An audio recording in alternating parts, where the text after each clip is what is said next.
नमस्कार साथियों, रण क्षेत्र क्लासेस के ऑनलाइन प्लेटफॉर्म पे मैं बालचंद पंवर आपका हार्दिक स्वागत अभिनंदन करता हूं। जय हिंद, वंदे मातरम। कैसे आप सब लोग? उम्मीद करते हैं बहुत अच्छे होंगे और अपनी तैयारी को आप निरंतर कर रहे होंगे। हमने कल जो हमारा बिंदु स्टार्ट किया था संधि, उसमें मैंने आपको संधि के बारे में सब बेसिक बातें बताई थी कि संधि जो है इसका शाब्दिक अर्थ क्या होता है और उसके बाद में इसका विलोम शब्द क्या होता है, या फिर इसका और बात करें तो इसमें संज्ञा कौन सी है, लिंग कौन सा है, ये सब बातें, और कितने प्रकार की होती है ये भी अपन ने बात की थी। फिर मैंने आपको बताया था कि कल हम जो बात करेंगे वो किसके बारे में, वो बात करने वाले हैं हमारे संधि का जो पहला प्रकार होगा वो हमारे सामने स्वर संधि। संधि का जो पहला प्रकार था हमारे सामने स्वर संधि का, उसके बारे में हम बात करने वाले थे। तो हम बात करेंगे स्वर संधि के बारे में। तो देखिए, स्वर संधि, स्वर संधि के बारे में जो हमारा संधि का पहला प्रकार है, इसके बारे में आज हम विस्तार पूर्वक बात करेंगे।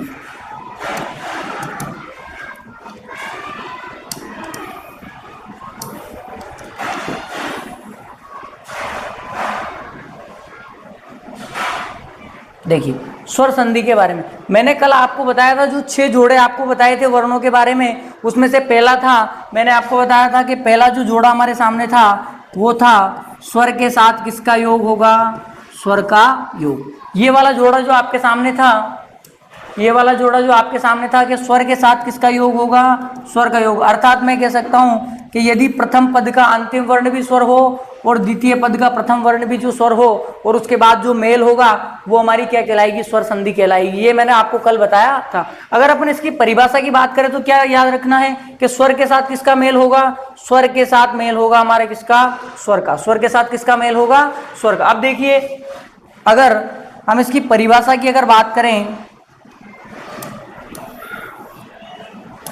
परिभाषा की अगर बात करें तो स्वर के साथ किसका, स्वर का। स्वर के साथ स्वर का मेल होगा। अगर परिभाषा की बात करें तो हम परिभाषा लिख सकते हैं कि, परिभाषा की अगर हम बात करें तो कि यदि स्वर के साथ स्वर का योग हो तथा विकार उत्पन्न हो, उसे क्या कहेंगे, उसे स्वर संधि कहेंगे। स्वर के साथ किसका, स्वर के साथ स्वर का योग हो और उससे क्या विकार उत्पन्न होगा, उसको हम क्या कहेंगे, विकार उत्पन्न होगा, उसको हम स्वर संधि कहेंगे। क्योंकि मैंने आपको बताया था कि यदि वर्णों का योग हो रहा है और विकार उत्पन्न नहीं हो रहा तो फिर वो हमारी संधि नहीं होगी, फिर वो हमारा क्या होगा, फिर मैंने कल आपको बताया था कि वो हमारा क्या होगा, संयोग होगा। ये बात आपको पता है। तो स्वर के साथ स्वर का योग होगा तो हमारी कौन सी संधि होगी, स्वर संधि होगी। ये तो हो गई परिभाषा की बात, ये तो हो गई परिभाषा की बात। यहां से कोई प्रश्न नहीं आएगा, ये मैं आपको बता देता हूं। सॉरी, हमारी जो मेन बात है वो अब शुरू होती है, इसको मैं हटा देता हूं। देखो क्या कह रहा है, स्वर के साथ स्वर का योग। स्वर के साथ किसका योग, स्वर के साथ स्वर का योग। मतलब मैं कह सकता हूं कि स्वर की संख्या कितनी, 11। स्वर की संख्या कितनी होती है, 11। तो मैं कह सकता हूं 11 के साथ 11 का योग। ये भी तो कह सकता हूं कि 11 के साथ 11 का योग हमारा क्या कहलाएगा, स्वर संधि कहलाएगा। क्यों, क्योंकि स्वर की संख्या कितनी होती है, 11, और इधर भी स्वर की संख्या कितनी, 11। तो हर स्वर, अपन कह सकते हैं कि हर स्वर जो है, हर स्वर अपने जो साथ वाले स्वरों से जुड़ेगा, खुद के अलावा और भी जो 11 है। तो मैं कह सकता हूं 11 के साथ 11 का जो योग होगा वो क्या कहलाएगा, वो स्वर संधि कहलाएगा। अब बात करें कि 11 के साथ 11 का योग कौन सा, तो देखिए मैं लिखता हूं हमारे स्वर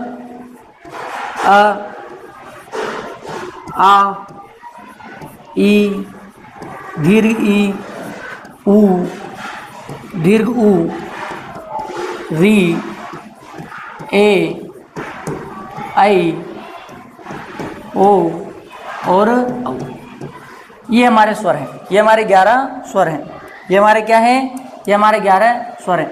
अब कहने का मतलब क्या है कि हमने जब परिभाषा बनाई तो हमने कहा है कि 11 के साथ किसका योग होगा, 11 के साथ 11 वर्णों का योग होगा। 11 के साथ किनका योग होगा, 11 के साथ 11 वर्णों का योग होगा। मतलब मैं कह सकता हूं कि यदि ये अ है, क्या है अ, यदि ये अ स्वर है तो ये खुद के साथ भी जुड़ेगा और शेष रहे ये जितने सारे हैं, ये शेष रहे इतने सारे हैं, इनके साथ में भी जुड़ेगा। अर्थात मैं कह सकता हूं कि ये अ स्वर किसके साथ जुड़ेगा, ये अ स्वर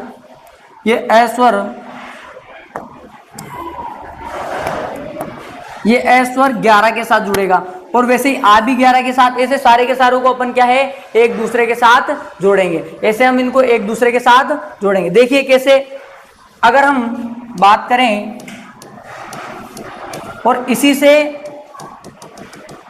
से हमारे सामने जो हमारा एक प्रश्न बनता है, बेसिक प्रश्न बनता है, वो क्या बनता है कि परिभाषा की हमने बात की कि स्वरों के साथ स्वरों का योग होगा, वो क्या कहलाएगा, वो स्वर संधि कहलाएगा। और 11 के साथ 11 का योग होगा।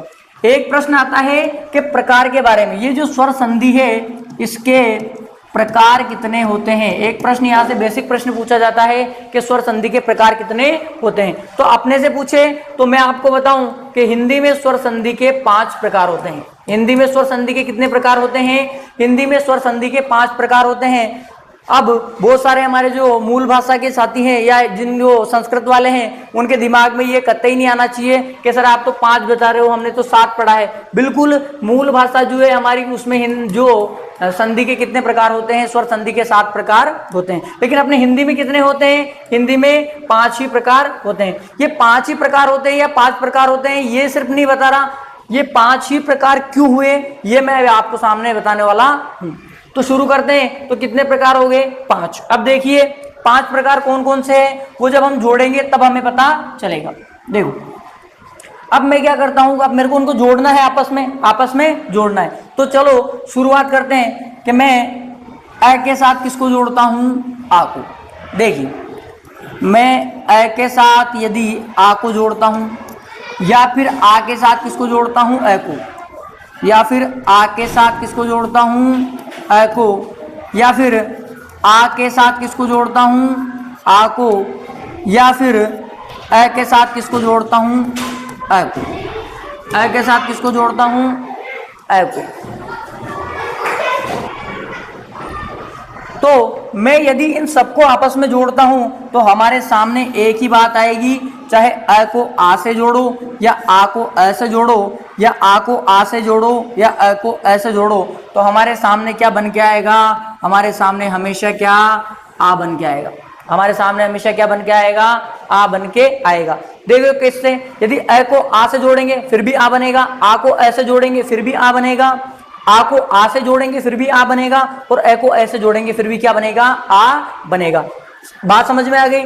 उसी प्रकार तो मैं लिख सकता हूं, देखिए कि यदि मैं अ को आ से जोड़ूं या आ को अ से जोड़ूं या अ को अ से जोड़ूं तो क्या बनेगा, हमारे सामने जो बन के आएगा वो इनका क्या बनेगा, आ बनेगा। क्या बनेगा, आ।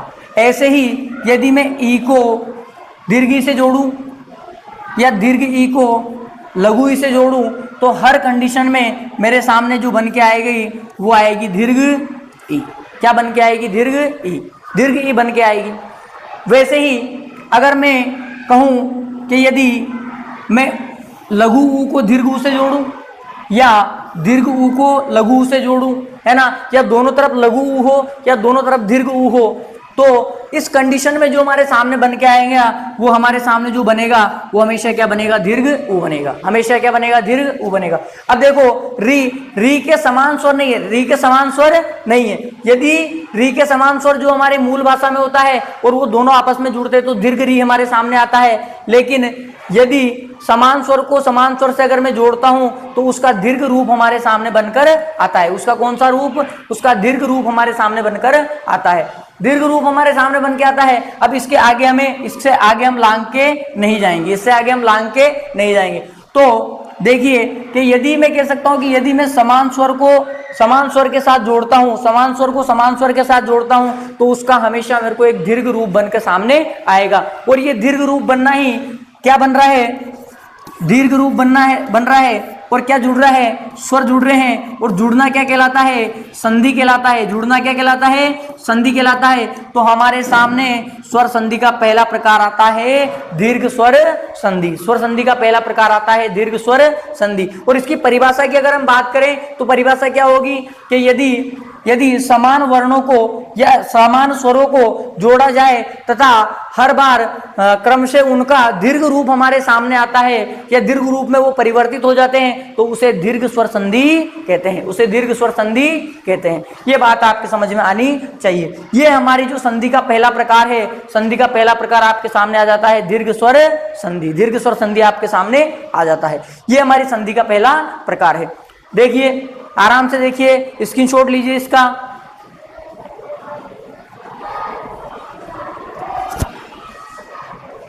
अब देखिए, ये यहां तक की बात हमारी हो गई। अब अगर हम आगे बात करें, अगर हम आगे बात करें तो अब देखना, अगर हम आगे बात करें तो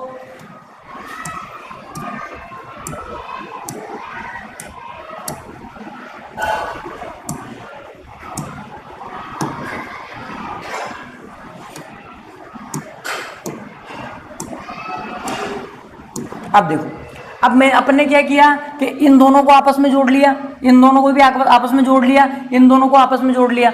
मैं कह सकता हूं कि ये दोनों आपस में जुड़ गए,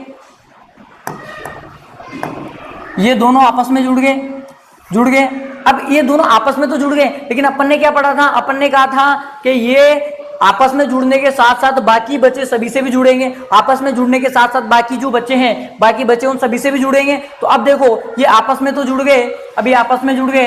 अब मैं इनको बाकी बच्चे जो है ना उनसे जोड़ते हैं। देखो, बाकी कौन बचा है, यदि मैं ए या आ को ई या दीर्घ ई से जोड़ता हूं, यदि मैं ए या आ को ई या दीर्घ ई से जोड़ता हूं तो कैसे, यदि ए या आ को किससे जोड़ता हूं, यदि मैं लघु ई से जोड़ता हूं, या ए या आ को मैं दीर्घ ई से जोड़ता हूं।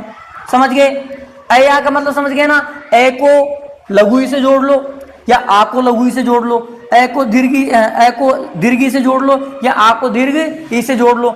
यदि आपस में मैं ये जोड़ता हूं तो ये हर कंडीशन में हमारे सामने जो बनकर आएगा वो बनेगा ए। क्या बनेगा, ए।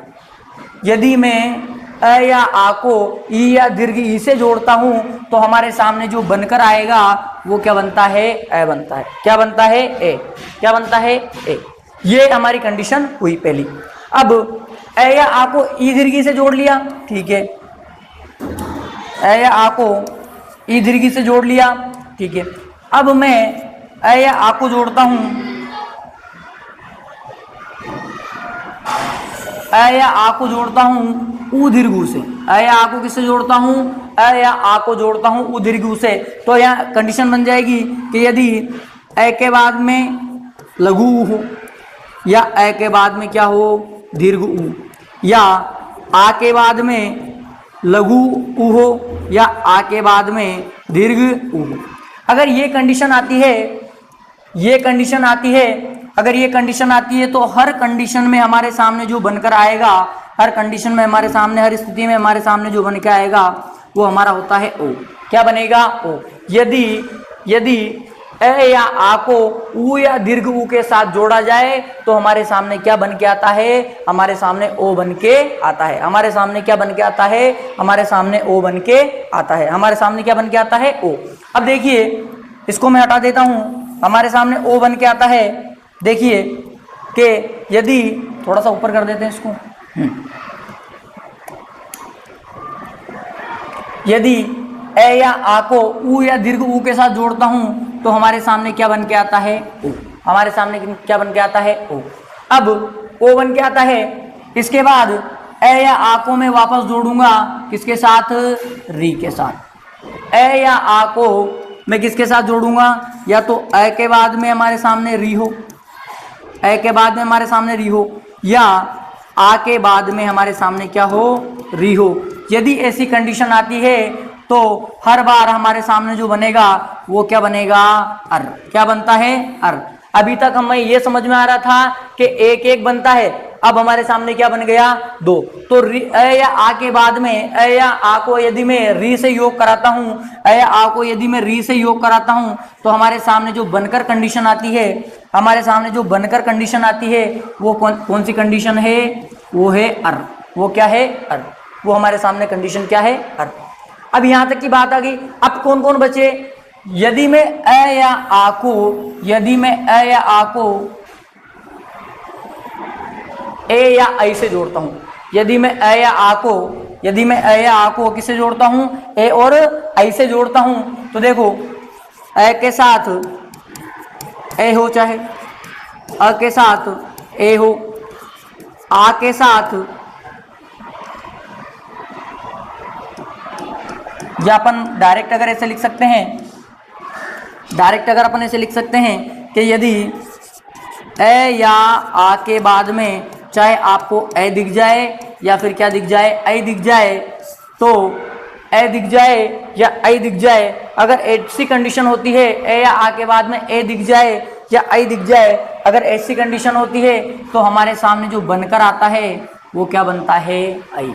हमारे सामने जो बनकर आता है वो क्या बनता है, बनकर आता है वो बनता है आई, है ना। अब और क्या बचा, और अ और आ को और किससे जोड़ेंगे, अ और आ को, यहाँ तक की बात समझ में आई। अ और आ को अब लास्ट जो बचा है, अ और आ को हम जोड़ते हैं ओ और औ के साथ। अ और आ को किसको जोड़ते हैं, ओ और औ के साथ। और जब अ और आ को ओ और औ के साथ जोड़ेंगे तो हमारे सामने जो कंडीशन बन के आएगी वो कंडीशन है कि यदि अ या आ के बाद में चाहे ओ हो या हो हमारे सामने औ, अगर ऐसी कंडीशन आती है तो इन दोनों की जगह हमारे सामने जो बनता है वो क्या बनता है, औ बनता है। दोनों की जगह हमारे सामने क्या बनता है, औ बनता है। दोनों की जगह हमारे सामने क्या बनता है, औ बनता है। तो इनकी जगह क्या बन गया हमारे, इनकी जगह क्या बन गया हमारे औ। अब हमने अ या आ को, अब हमने इस अ या आ को, इस अ या आ को किसके साथ, पूरे 11 स्वरों के साथ, खुद के साथ, खुद के साथ तो हमने दीर्घ संधि में जोड़ लिया था, खुद के साथ तो किस में जोड़ लिया था, दीर्घ संधि में जोड़ लिया था, और बाकी इनके साथ हमने सभी के साथ जोड़ लिया। अब देखो होता क्या है कि अ या आ को जब ई या दीर्घ ई, ऊ या दीर्घ ऊ और री से जोड़ते हैं तो ए या दीर्घ ई से जोड़ते हैं, ई या दीर्घ ई से जोड़ते हैं तो ए बनता है, ऊ या दीर्घ ऊ से जोड़ते हैं तो ओ बनता है, और री से जोड़ते हैं तो क्या बनता है, अर बनता है। री से जोड़ते हैं तो क्या बनता है, री से जोड़ते हैं तो क्या बनता है, अर बनता है। और ये तीनों का जुड़ना ही या इन तीनों का बनना ही क्या कहलाता है, इन तीनों का बनना ही गुण संधि कहलाता है। क्या कहलाता है, इन तीनों का बनना ही कौन सी संधि कहलाता है, गुण संधि कहलाता है। ये संधि का जो दूसरा प्रकार गुण संधि आपके सामने, स्वर संधि का दूसरा प्रकार गुण संधि आपके सामने आता है। अगर इसकी परिभाषा की बात करें तो परिभाषा क्या होगी, इसकी परिभाषा होगी कि यदि अ या आ के बाद ई या दीर्घ ई, ऊ या दीर्घ ऊ या री का योग होता है तो क्रमशः ये ए, ओ और अर में बदल जाते हैं, और ये बदलना ही क्या कहलाता है, ये बदलना ही कहलाता है हमारा गुण संधि। ये बदलना ही हमारा क्या कहलाता है, बदलना ही हमारा गुण संधि कहलाता है। यहां तक की बात कंप्लीट हुई। अगर बात करें कि यदि अ या आ को ए, आई, ओ, औ से जोड़ते हैं तो हमारे सामने जो बनता है, हमारे सामने जो बनता है वो आई और औ बनता है। क्या बनता है, आई और औ बनता है। और आई और औ का बनना ही क्या कहलाता है, आई और औ का बनना ही वृद्धि संधि कहलाता है। आई या औ का बनना ही कौन सी संधि कहलाता है, वृद्धि संधि कहलाता है। आई या औ का बनना ही क्या कहलाता है, वृद्धि संधि कहलाता है। और ये हमारी स्वर संधि का तीसरा प्रकार वृद्धि संधि आपके सामने आ गया। वृद्धि संधि आपके सामने आ गया। वृद्धि संधि की परिभाषा क्या होगी, अभी मैं आपको, आप ऐसे मत सोचना कि सर आप तो ऐसे बता रहे हो, इनके उदाहरणों की बात हम बाद में करेंगे। जब हमें अगर बेसिक या किसी जो टॉपिक है उसका अगर अपने को रहस्य पता चल गया तो उदाहरण तो मैं आपको ऐसे ही बताऊंगा कि हजारों उदाहरण आप सोल्व कर दोगे इसके हिसाब से, यदि अपना बेस मजबूत है। तो मैं आपको बता रहा हूँ कि इसकी परिभाषा की अगर बात करें तो क्या होगी कि यदि अ या आ के बाद में ए या आई, ओ या औ का योग हो तो क्रमशः ये आई और औ में बदल जाते हैं, और इनका बदलना ही क्या कहलाता है, इनका बदलना ही वृद्धि संधि कहलाता है। इनका बदलना ही क्या कहलाता है, इनका बदलना ही वृद्धि संधि कहलाता है। यहां तक की बात आपको समझ में आ जानी चाहिए, यहां तक की बात आपको समझ में आ जानी चाहिए। तो अब देखिए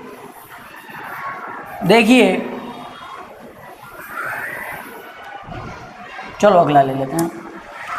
तो अब अय आ को तो हमने सबके साथ जोड़ लिया, मैं एक बार और लिख देता हूं, आ ई दीर्घ ई उ दीर्घ उ री ए आई ओ औ। अब देखो, अब हमने इस ए या आ को तो किसके सबके साथ जोड़ दिया, अब किसको जोड़ेंगे, ई या दीर्घ ई को, ई या दीर्घ ई को। अब देखो ई या दीर्घ ई को अपन ने एक दूसरे से जोड़ लिया ना, एक दूसरे से तो अपन ने दीर्घ संधि में जोड़ लिया, दीर्घ स्वर संधि में एक दूसरे से जोड़ लिया। अब जो बच्चे हैं उनसे जोड़ेंगे, अब जो बच्चे हैं उनसे जोड़ेंगे। तो देखिए क्या होगा, अब जो बच्चे हैं उनसे जोड़ेंगे तो मैं क्या लिखूंगा कि यदि देखिए ई या दीर्घ ई या दीर्घ ई इनको बच्चों के साथ जोड़ना है, तो मैं यह लिख सकता हूं कि यदि ई या दीर्घ ई को का योग असमान स्वर, कौन से स्वर, असमान। असमान क्यों लिखा, क्योंकि समान मतलब देखो ये दोनों समान है और समान को हमने जोड़ लिया किसमें, दीर्घ संधि में, समान को हमने जोड़ लिया दीर्घ संधि में। तो बाकी जो बच्चे हैं इन दोनों को छोड़ करके, इन दोनों को छोड़ करके जो बाकी बच्चे हैं वो सब असमान हो गए। वो सब कैसे हो गए, असमान हो गए।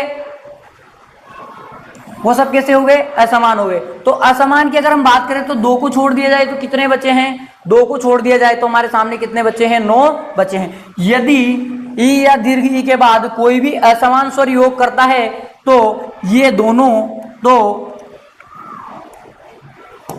तो ये दोनों अपने ही स्थान पे किसमें बदल जाते हैं, यम में बदल जाते हैं।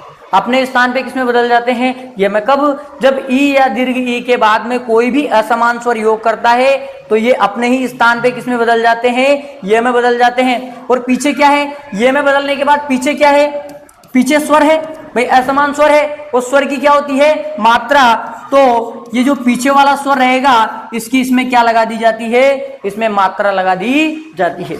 इसमें क्या लगा दी जाती है, मात्रा लगा दी जाती है। बात समझ गए क्या, बात समझ में आ गई कि यदि ई दीर्घ ई के बाद में असमान स्वर योग करता है तो ये ई दीर्घ ई अपने स्थान पे किसमें, य में बदल जाता है। और पीछे वाले की आधा है तो इसको पूरा करने के लिए पीछे वाले की क्या लगा दी जाती है, मात्रा लगा दी जाती है। आगे बात समझ में। अब देखो इसकी मात्रा लगा दी, अब और क्या बचा,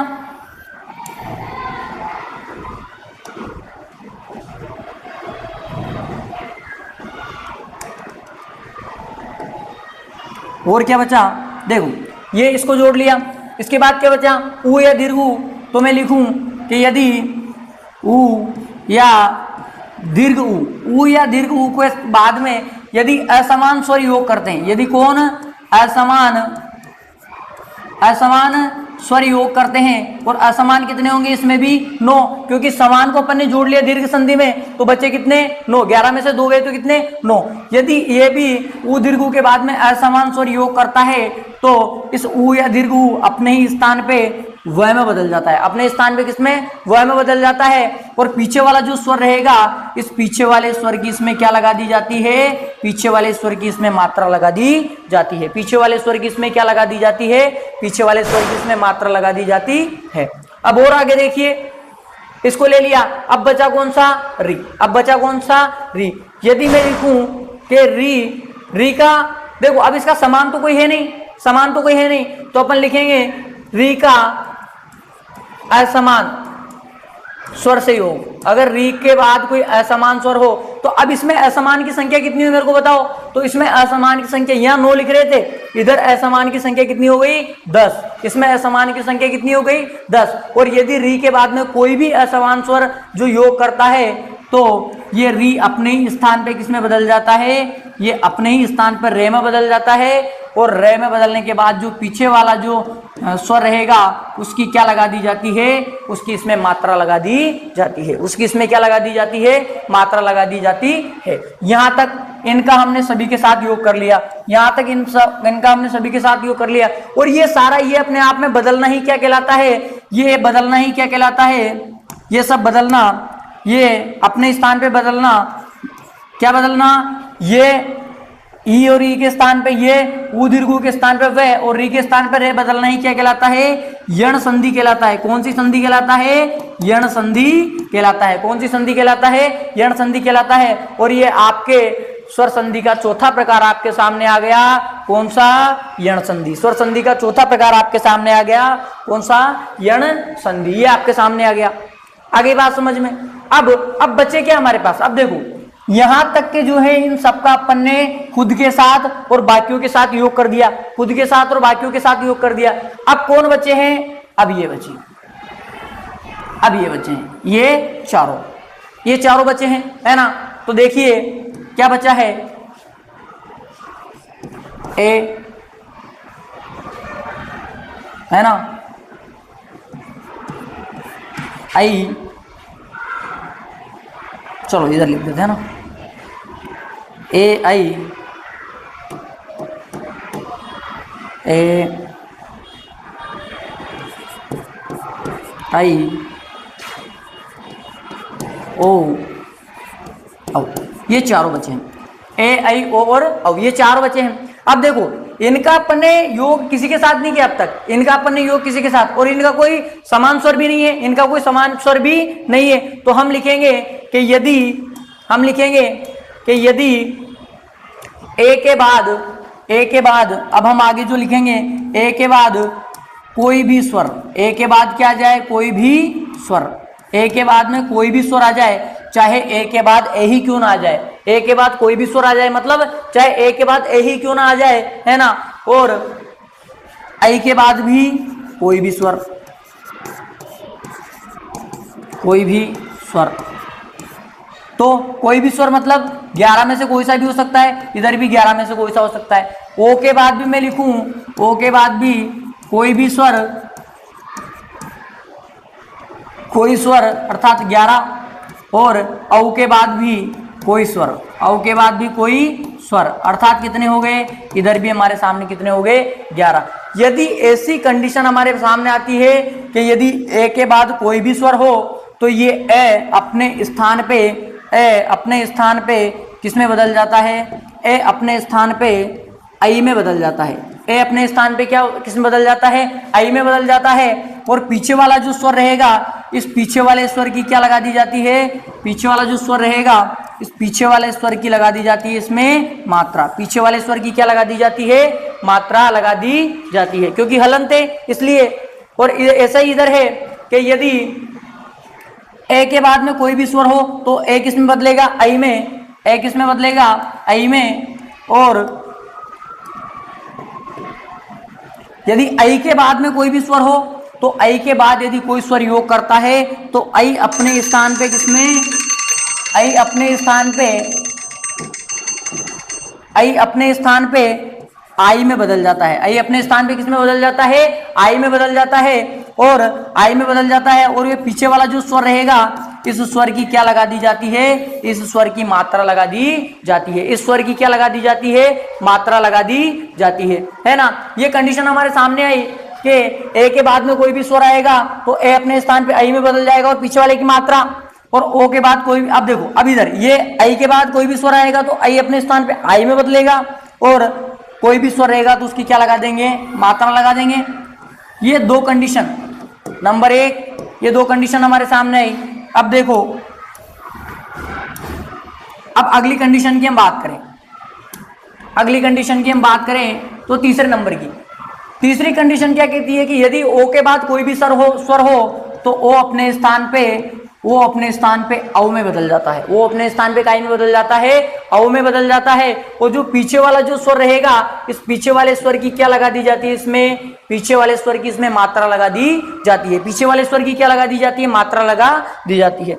ऐसे ही यदि आई के बाद में कोई भी स्वर योग करता है तो आई अपने स्थान पे आव में बदल जाता है। आई अपने स्थान पे किस में बदल जाता है? आव में बदल जाता है। और ये जो पीछे वाला स्वर है, इस पीछे वाले स्वर की क्या लगा दी जाती है? इस पीछे वाले स्वर की मात्रा लगा दी जाती है। ये पीछे वाले स्वर की क्या लगा दी जाती है? मात्रा लगा दी जाती है। और ऐसा बदलना ही जो है वो क्या कहलाता है? तो ऐसा बदलना हमारे सामने क्या कहलाता है? अयादी संधि कहलाता है। क्या कहलाता है? अयादी संधि कहलाता है। जो स्वर संधि का पांचवा प्रकार आपके सामने है, जो स्वर संधि का पांचवा प्रकार आपके सामने है। अगर परिभाषा की बात करें तो क्या होगा? परिभाषा की बात करें तो ये होगा कि यदि ए, ऐ, ओ और औ के बाद कोई भी स्वर योग करता है, तो क्या होता है?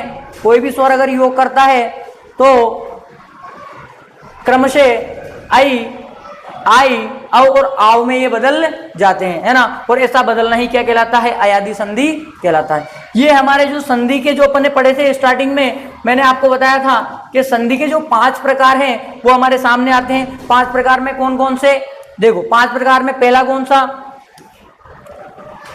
पहला दीर्घ संधि, दूसरा गुण संधि, तीसरा वृद्धि संधि, चौथा यण संधि और पांचवा कौन सा? पांचवा हमारे सामने आया अयादी संधि। ये संधि के 5 प्रकार, आप स्वर संधि के 5 प्रकार आपके सामने है। तो मैं आपको इनको एक जगह लिख देता हूं कि स्वर संधि के जो 5 प्रकार ये कौन कौन से हैं। तो हमारे सामने पहला आ गया, पहला कौन सा? दीर्घ संधि। पहला कौन सा? दीर्घ संधि। दूसरा कौन सा? गुण संधि। तीसरा कौन सा? वृद्धि संधि। चौथा कौन सा? यण संधि। और पांचवा की अगर बात करें तो अयादी संधि। पांचवे की अगर बात करें तो अयादी संधि। ये संधि के जो 5 प्रकार हैं, ये संधि के जो 5 प्रकार हैं, ये संधि के 5 प्रकार हमारे सामने आ गए। अब मेरे को बताओ, क्या कोई एक भी ऐसा स्वर बचा है जो अब तक अपन ने नहीं जोड़ा हो? हमने सभी स्वरों को खुद से भी जोड़ लिया और बाकी बच्चों से भी जोड़ लिया। ये हमारे संधि के 5 प्रकार हैं। अब हम जो हमारी अगली क्लास होगी उसमें इसके भाई बेसिक जो मेन है वो आपको समझ में आ गया कि कौन सा है। अब सिर्फ इतना सा बचा है कि अपने को उदाहरण देखने हैं कि स्वर संधि के उदाहरण कौन कौन से हैं, क्योंकि मेरे को पता है कि आपको उदाहरण जानने की जिज्ञासा ज्यादा है, जबकि मेन जो होता है वो बेसिक मैंने आपके सामने जो स्वर संधि का परफॉर्मा है, कैसे इसको बनाया है, कैसे ये बनी है और कैसे सिर्फ ये 5 ही प्रकार की बनी है, ये मैंने आपके सामने रखा है ना। उम्मीद करते हैं कि अगली क्लास में आप अधिक से अधिक संख्या में जुड़ेंगे और अपना जो सेशन चल रहा है इसको आप प्रभावी बनाइए। मेरी छोटी सी आपके जो तैयारी है उसमें धार देने की या मजबूती देने की एक छोटी सी जो मेरी तरफ से कोशिश की जा रही है, आप उसमें पूरा सहयोग करें, है ना। और अपनी क्लास को रेगुलर आप देखते रहिए, है ना। और अपनी क्लास का समय सुबह 8 बजे की बजाय शाम को हमने 7:30 कर दिया है, क्योंकि कुछ कारणों की वजह से जो है मैं सुबह क्लास नहीं ले पाता हूँ। इस वजह से अपने को कितनी बजे? 7:30 बजे आपको रोज शाम को अपनी क्लास मिल जाएगी। तो इसी के साथ देखते रहिए, तैयारी करते रहिए, क्योंकि रुकना नहीं है, थकना नहीं है, अपने को अपनी मंजिल तक लगातार चलते ही रहना है। तो अगर वीडियो पसंद आए तो इसको लाइक करना, शेयर करना और अपने चैनल को सब्सक्राइब करना, क्योंकि बहुत जल्दी अपनी 500 लोगों की फैमिली कंप्लीट होने वाली है रणक्षेत्र एजुकेशन एकेडमी की। तो इसी के साथ मैं आपको धन्यवाद भी देता हूं। तो इसी के साथ देखते रहिए। जय हिंद, वंदे मातरम।